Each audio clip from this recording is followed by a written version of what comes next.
तुम्हारे पास जो next topic है वो है लिंक, जिसके लिए हम ए का टैग यूज करते हैं। ए की फुल फॉर्म है एंकर का टैग। कौन सा टैग? एंकर का। इससे पहले हम जब एड्रेस को यूज कर रहे थे तब हमने ए का टैग यूज किया था। एड्रेस में एच रेफरेंस, अगर किसी को याद नहीं है क्योंकि ई थी हम सब भूल चुके हैं तो हम फिर से लिख लेते हैं कि आप यहाँ जाकर मेल टू लिखते थे कि आपको किसको एड्रेस जाना चाहिए, आपका new@gmail.com। अब आपका यूजर इस पर आपको ईमेल कर सकता है। तो आपने ये काम किया था, ये कहाँ पे किया था? जब हमने एड्रेस का टैग पढ़ा था तो वहां पर भी ए का टैग यूज हुआ था।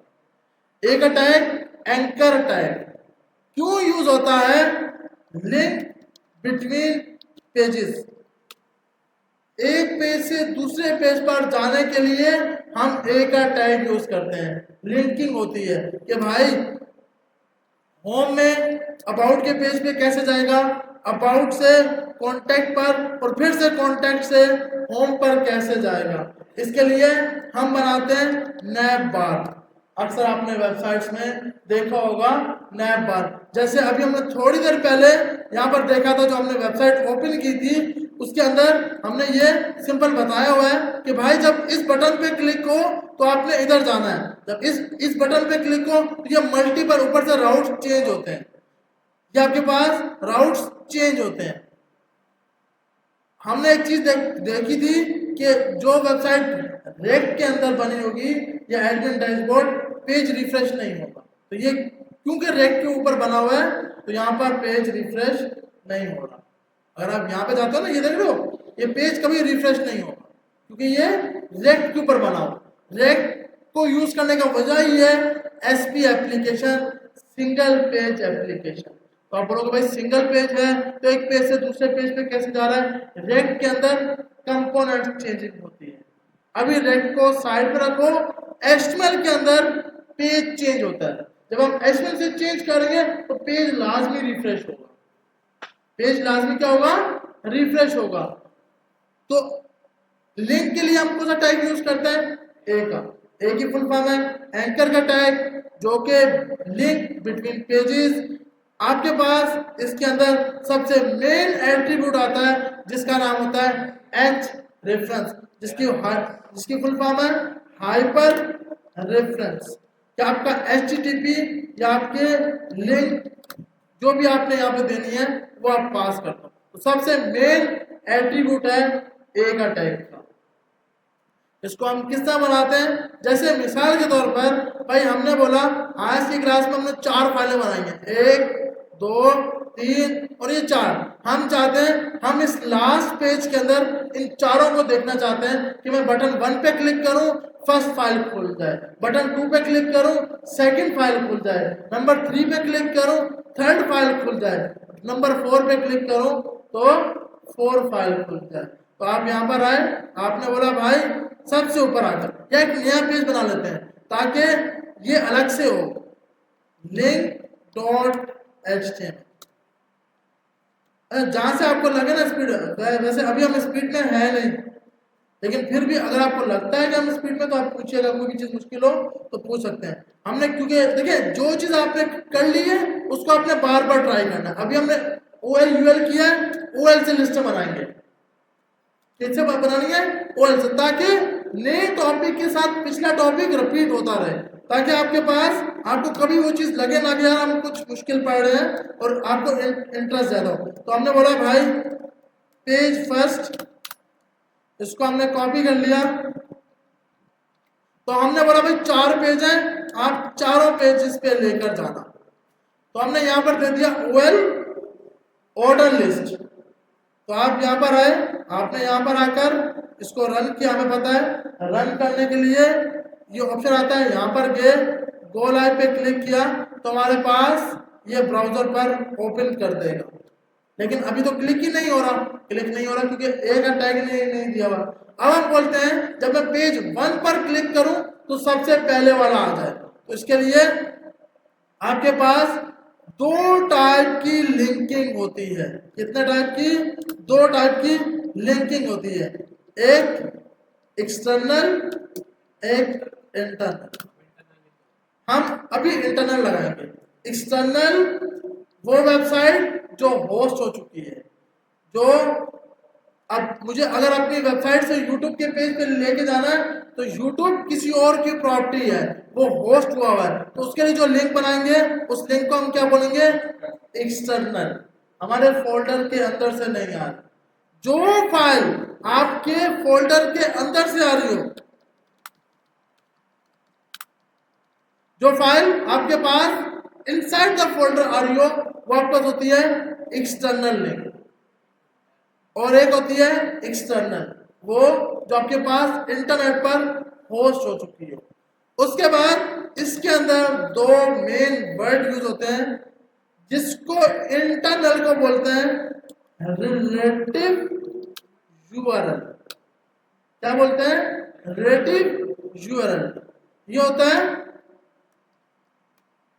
Absolute URL. एब्सोल्यूट का मकसद कि इंटरनेट के ऊपर होस्ट हुई पड़ी है, आप उसको यूज कर रहे हो।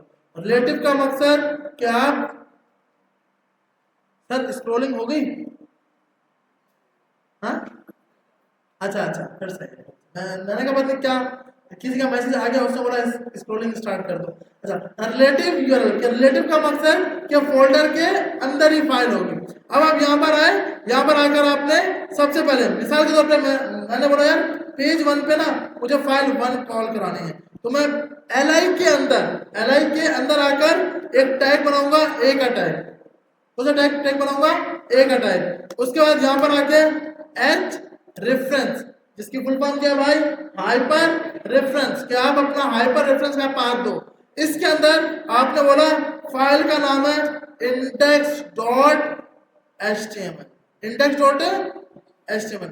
यहाँ पे आते हैं, ये तो अभी भी क्लिक नहीं हो रहा, बिल्कुल ये इसलिए क्लिक नहीं हो रहा क्योंकि भाई आपने ये टेक्स्ट जो है ना अब बाहर नहीं रखना, इस टेक्स्ट को उठाकर इसके अंदर लिख देना। किसके अंदर भाई? इधर, इस ए के बीच में। यहाँ अब मैंने जब यहाँ रखा तो इसका कलर भी चेंज हो गया। इसका मकसद है कि कुछ ना कुछ तो हुआ है, इसका कलर चेंज हो गया। अब जब मैं पेज 1 पे क्लिक कर रहा हूं तो ये वो पेज आ गया जो हम ईद से पहले काम कर रहे थे। ऐसे है भाई, यहाँ तक तो समझ आती, आज की समझ पत्नी आई है, तो ये काम तो मैं समझ आ रही थी।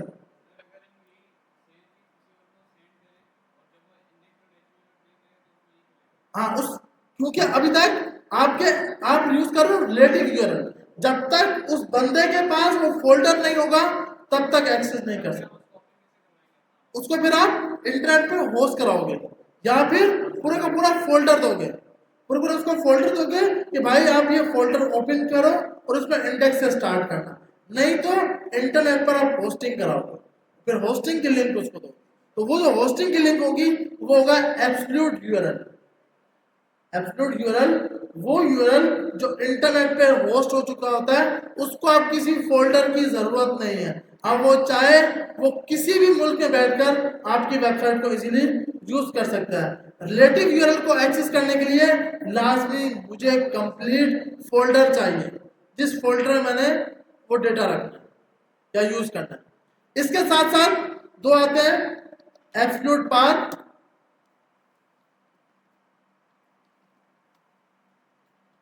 Relative path. इसकी अभी बात करते हैं, पहले हम इसकी देख लें।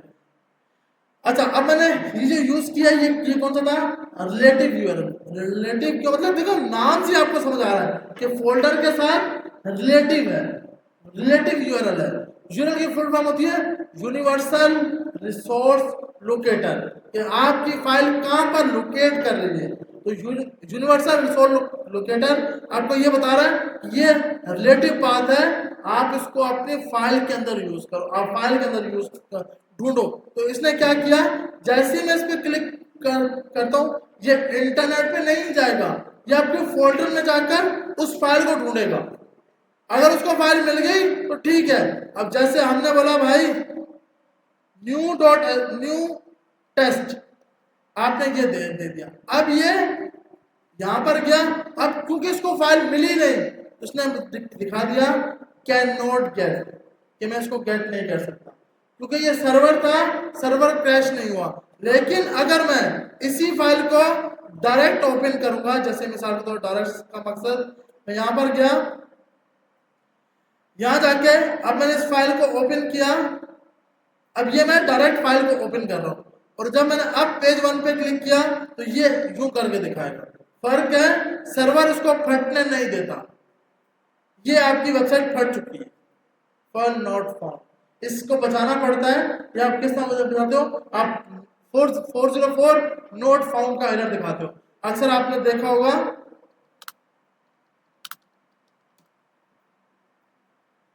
अगर आप इमेजेस में जाते हो तो आपका जब वो चीज कोई नई ना मिलती तो आप इस टाइप का एरर दिखाते हो, खुद अपना पेज बनाते हो कि यूजर को नजर आए कि मैंने कुछ जान की गलती की है, जिसकी वजह से ये शो नहीं हुआ।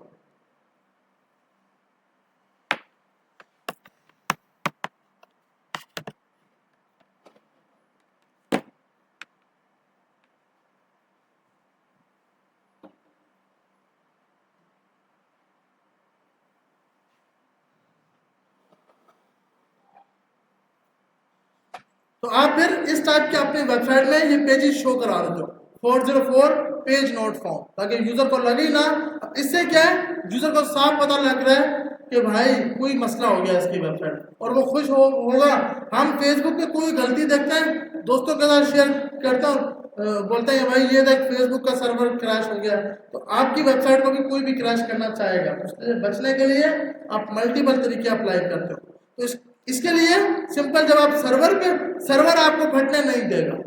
सर्वर ये आपको दिखाएगा कैन नॉट गेट, मैं इस चीज को गेट नहीं कर सका। अच्छा, उसके बाद आपने जब यहां पर जाकर इस पे क्लिक किया index.html, तो अब आपके पास ये डायरेक्ट फर्स्ट फाइल खोलेगा जो आपने फाइल ओपन की थी। ये आपके पास रिलेटिव पाथ है। अब अगर एब्सोल्यूट यूआरएल की बात करते हैं,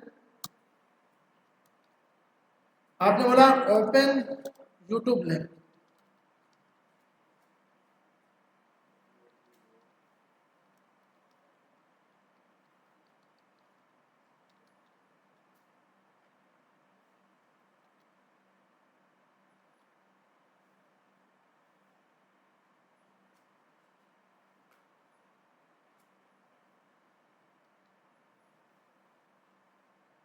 अब हमने जैसे ही इस पर क्लिक किया तो ये आपको डायरेक्ट YouTube पर मूव करा देगा। अब इसके बाद इसने YouTube पे मूव क्यों कराया, क्योंकि आपने जो लिंक दी थी वो दी थी HTTP की। तो अब आपके फोल्डर में ये फाइल को नहीं ढूंढेगा, अब इंटरनेट पे ढूंढेगा। आ रही है समझ? क्योंकि ये पाथ, आपने जो पाथ दिया है, ये पाथ एब्सोल्यूट यूआरएल है। एब्सोल्यूट यूआरएल वो यूआरएल होता है जो इंटरनेट पर होस्ट हो चुका होता है। अब उसको किसी इस यूट्यूब को खोलने के लिए मुझे किसी फोल्डर की जरूरत नहीं है, यह डायरेक्ट ओपन हो जाएगा। लेकिन इस फाइल को, जो ऊपर वाली फाइल है, इसको एक्सेस करने के लिए ये फोल्डर होना चाहिए, ये फाइल होनी चाहिए, नहीं तो ये आपको शो नहीं कराएगा।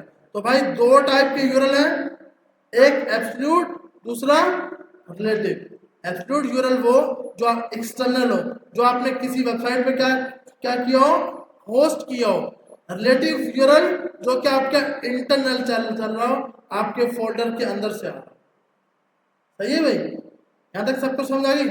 अब हम बात करते हैं एब्सोल्यूट पाथ और रिलेटिव पाथ। एब्सोल्यूट पाथ, ये जो आपने फाइल ओपन कराई है, ये रिलेटिव पाथ। रिलेटिव पाथ का मकसद सिर्फ ये फोल्डर तक की बात हो रही है, इस फोल्डर के अंदर इस फाइल को एक्सेस करो। एब्सोल्यूट यूआरएल किस तरह बनता है, जैसे मिसाल के तौर पर यहां पे आया, मैं डेस्कटॉप पे जाकर, यहां जाकर आपने जैसे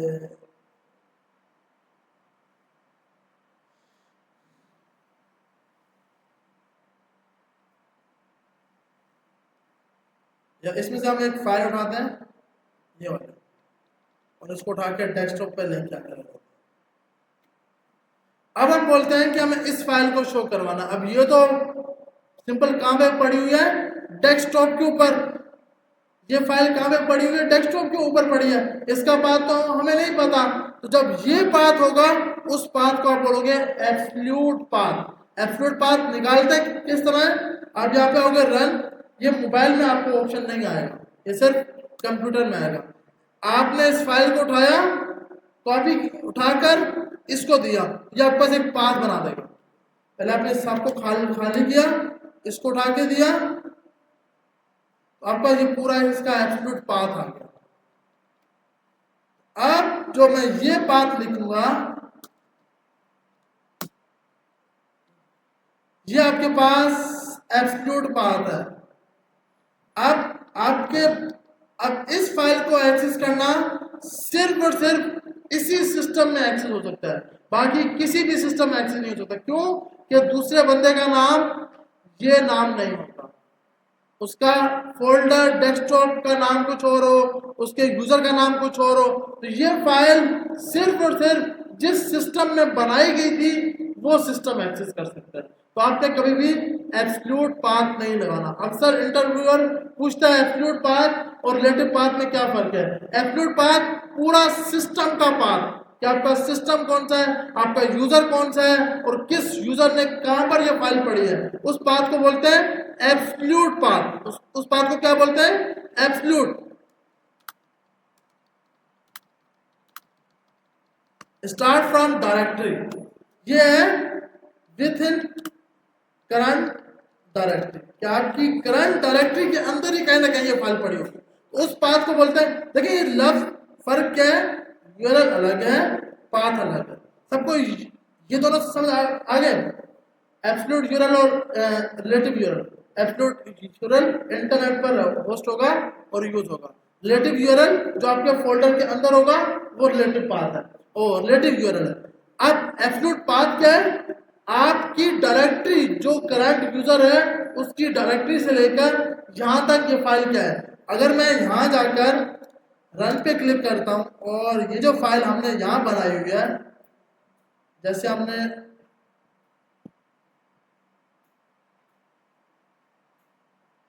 जैसे आप मुझे इस फाइल का जानना है कि ये फाइल का नाम क्या है, मैंने यहां से उठाया, इसको दी, अब ये इसकी करंट डायरेक्टरी है। तो ये जो आपने दी है ये आपके पास एब्सोल्यूट यूआरएल, एब्सोल्यूट पाथ है। इसको एब्सोल्यूट पाथ क्यों बोल रहे हैं? क्योंकि सबसे पहले तो ये आपकी डायरेक्टरी सिस्टम में डी को ढूंढेगा कि डी कहां पर है, फिर ढूंढेगा WMA बैच 6786 ये कहां पे लिखा हुआ है, इस फोल्डर में जाओ और फिर इस फाइल में जाओ। तो ये पाथ कौन सा था? एब्सोल्यूट पाथ, कि आपके सिस्टम का पाथ स्टार्टिंग फ्रॉम जीरो, जहां से उसकी क्रिएशन स्टार्ट हुई थी वहां से। तो यहां पर आपने ये जो पाथ दिया है ये कौन सा पाथ है? एब्सोल्यूट है या रिलेटिव है? एब्सोल्यूट। ये वाला रिलेटिव। सिर्फ आपने क्या बोला, इसी करंट फोल्डर में कोई फाइल है index.html, उसको ढूंढो और उसको शो करवाना। ये क्या है? कोई करंट फोल्डर नहीं है। पहले सी में जाओ, फिर सी के यूजर्स में जाओ, फिर उसमें जाकर उस प्रो टैब में जाओ, फिर डेस्कटॉप पे जाओ और फिर जाके ये फाइल एक्सेस करो। तो ये एब्सोल्यूट पाथ है। इसको हम यहां पे आगे लिख देते हैं ताकि कमेंट रहे। और ये वाला आपके पास रिलेटिव पाथ है, और ये वाला रिलेटिव पाथ के साथ साथ ये रिलेटिव यूआरएल भी है, और ये वाला एब्सोल्यूट यूआरएल, और ये वाला आपके पास एब्सोल्यूट ये रिलेटिव यूआरएल है। रिलेटिव यूआरएल है क्योंकि भाई आपके फोल्डर को आपके सिस्टम को एक्सेस कर रहा है, तो आपके पास ये रिलेटिव, ये दोनों रिलेटिव तो हैं लेकिन पाथ का फर्क है। ऊपर वाला रिलेटिव पाथ, नीचे वाला एब्सोल्यूट पाथ। अब हम देखते हैं, यहाँ पर आए, पेज 1 पे क्लिक किया तो मेरी लिंक जो थी, आप सिर्फ लिंक की गौर करिएगा, index.html पे लेके चला गया। अब मैं यहाँ पे आया, मैंने ये दिया, इसको इस पे क्लिक किया। अच्छा, पेज 3 पर हमने पेज 3 दिया, H रेफरेंस दिया। अब ये जरा बोल रहा है भाई तुम तो सर्वर पर हो, तुम इसको ओपन नहीं कर रहे। अब हम यहाँ पे आते हैं, पेज पे रिफ्रेश करते हैं, अब ये जाएगा क्योंकि सर्वर के पास तो एक्सेस है नहीं बाहर जाने का। सर्वर तो बेचारा यहीं भी खड़ा रहेगा जो था। अब उसने बोला भाई ये कहाँ तुम सी की बात कर रहे हो, तो सर्वर के ऊपर एब्सोल्यूट पाथ एक्सेस नहीं हो सकता। एब्सोल्यूट पाथ एक्सेस करने के लिए आप सिंपल क्या करते हो, यहाँ जाकर इस फाइल को रन करोगे। जब इस फाइल को रन किया, अब आप एब्सोल्यूट पाथ ओपन करा सकते हो। तो अब ये ओपन कर चुका। अब जो उसने पाथ दिया वो आपके पास आ गया सिंपल। अगर हम पाथ को देखते हैं तो ये देखिए सी यूजर प्रोटैब डेस्कटॉप इंडेक्स डॉट टेस्ट, इस फाइल को उसने एक्सेस कर लिया। सर्वर के ऊपर एक्सेस ये नहीं हो पाएगी, कोई इशू नहीं है, सर्वर अलाउ नहीं करता कि मेरे से बाहर कोई फाइल आप एक्सेस कर सको। ये सर्वर है, क्योंकि इशू होता तो ये एरर देता, ये आपको क्लिक ही नहीं होने दे रहा। कोड तो एक ही है ना भाई, क्योंकि आप उसको बोल रहे हो इस फोल्डर से बाहर निकले, वो बोल रहा है भाई क्या हो गया है, क्योंकि मैंने यहाँ पे सर्वर क्रिएट किया है, मुझे बाहर की तो एक्सेस ही नहीं है, क्योंकि जहाँ पे सर्वर बनता है वहां पे एक्सेस होगा ना। अब हमें थोड़ी पता है कि इस गेट से बाहर क्या चीजें हो रही हैं, हमें तो अभी सिर्फ इस गेट के अंदर का पता है, क्योंकि हम सिर्फ एक्सेस इस गेट के अंदर का रखते हैं। आ रही है समझ कि सर्वर के पास एक्सेस सिर्फ क्या है, इस फोल्डर के अंदर जहां पर वो बना था उसके अंदर का एक्सेस। पूरी की पूरी फाइलों का एक्सेस करने के लिए आप फाइल को सर्वर के ऊपर रन नहीं कराओगे, कि ये पाथ आपके सिस्टम का पाथ उठा रहे हैं। आ रही समझ सबको? तो हमारे पास ये सिंपल दो टाइप के पाथ आ गए और उसका यूआरएल आ गया। अब हम एक चीज बस लास्ट चीज देखते हैं। देखिए आपको किसी फोल्डर के अंदर जाना है, मिसाल के तौर पर मैंने यहाँ बोला न्यू फोल्डर क्लास न्यू, इसके अंदर आपने एक फाइल बनाई इंडेक्स डॉट एचटीएमएल, और यहाँ पे आके आपने बोला h1 न्यू फाइल। अब देखें आपने इसी फोल्डर के साथ एक नया फोल्डर बनाया जिसका नाम क्या रखा, क्लास न्यू, और उसके अंदर एक फाइल बनाई कौन सी, इंडेक्स डॉट एचटीएमएल। इसको किस तरह एक्सेस करेंगे भाई, इसको एक्सेस करने के लिए आप इधर आए, एक टैग, इसमें आप डालोगे डॉट स्लैश। डॉट स्लैश क्या करता है, जितनी भी फाइलें होंगी, जितने भी फोल्डर होंगे वो सब बता देगा कि मेरे पास इस टाइम इस फोल्डर में इतनी फाइलें हैं और इतना फोल्डर है। सही है भाई? देखें डॉट स्लैश उसी डायरेक्टरी में रहकर कितने फोल्डर हैं वो सब बताएगा, और कितनी फाइलें हैं वो सबके सब बताएगा। अब जो चीज बता रहा हूं इसको गौर से सुनिएगा। इस फोल्डर से बाहर निकल के कितने फोल्डर हैं, आपने बोला इस फोल्डर से बाहर निकलो तो आपका ये फाइलें दिखा रहा है। आपने बोला इससे भी बाहर निकलो, तो डबल डॉट स्लैश फोल्डर से बाहर की बात होती है। जब डबल डॉट लगाते हैं ना, एक डॉट का मकसद इसी फोल्डर के अंदर की बात हो रही है, इसी फोल्डर के अंदर की बात हो रही है।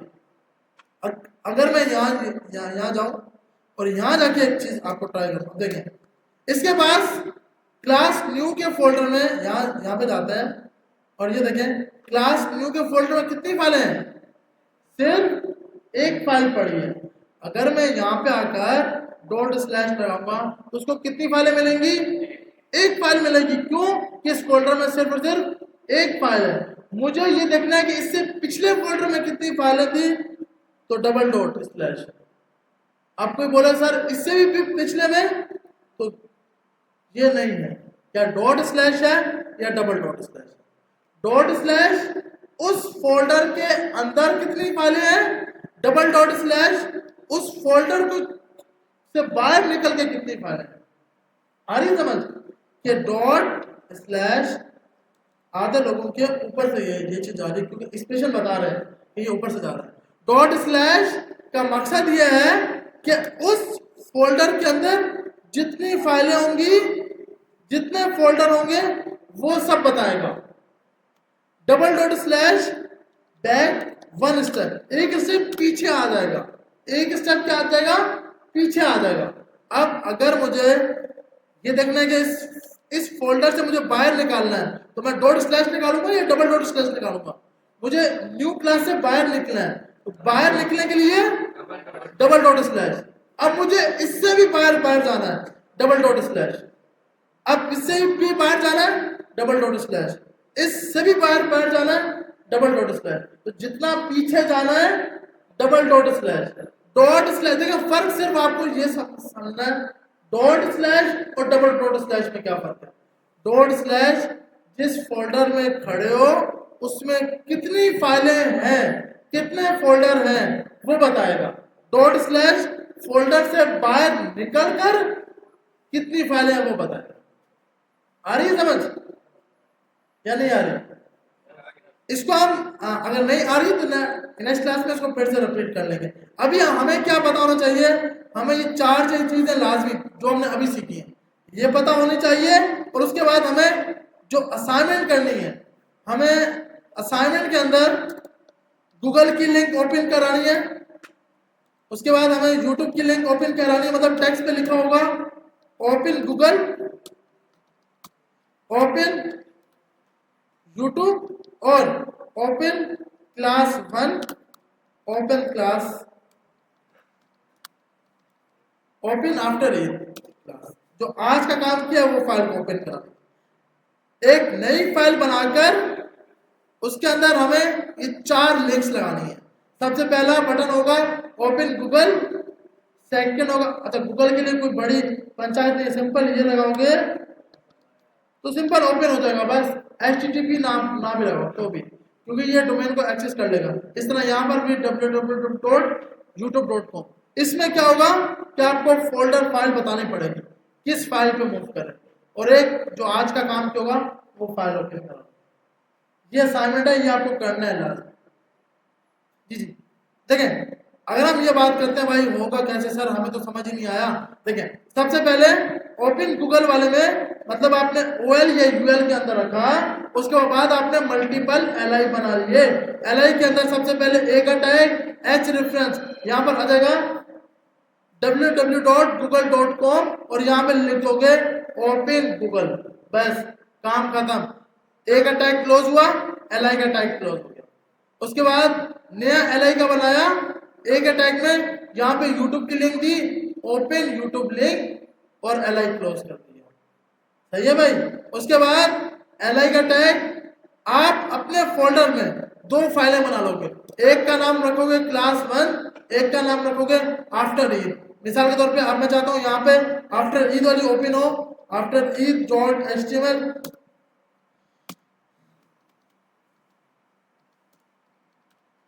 किस कोर्स में एडमिशन ले लिया, सुकून ही नहीं है।